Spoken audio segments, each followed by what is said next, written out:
Hi, Zobo1975 and welcome to Elite Dangerous on the Xbox.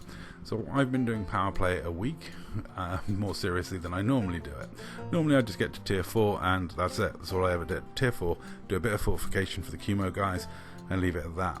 So I'd move some Mark slaves from the control system back to Hama, the capital for Chemo crew. And I'm actually going to link to the description of Chemo burgers at the end of this, so you can see what Mark slaves are all about and why Rebel, my friend, who does a wonderful YouTube channel, is fixated on Chemo burgers and why they call themselves the cannibals. It's a lovely story. You can pause it and read the whole history at the end of this video. So I'm throwing that in as a bonus. Now what I would normally do if I was someone that wasn't that into power play, and what I've been doing while I was getting tier 4, is just doing a bit of fortification to be useful. Fortification protects systems from being undermined. Now, in power play there is a centralized commodity which is command capital. That does everything for power play, and it runs weekly and it resets weekly. And for a faction to be functional, for a power play power to be functioning, they have to have enough command capital to pay for all their control systems. And if they don't, it gets bad.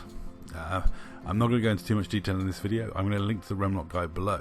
So if you want to be helpful but not want to dip your toe in too much, then all you do is you come to your power, go to control, flick through, and I would recommend fortifying any of these that aren't at 100%.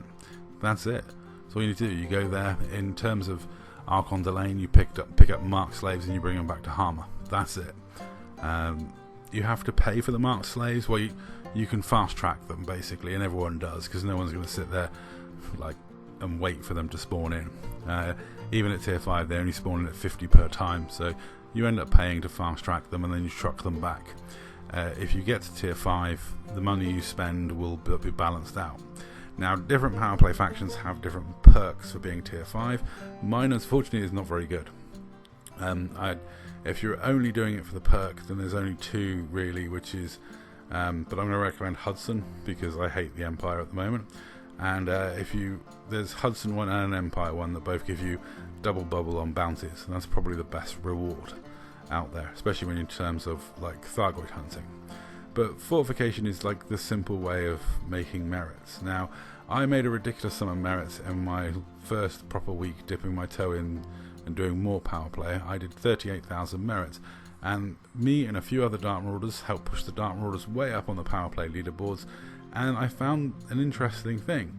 Power play has no cap, so the small can take on the big. You just have to work a lot harder. As in, we're a small faction and we're around IED in the scoreboards. I think they've gone back ahead of us now.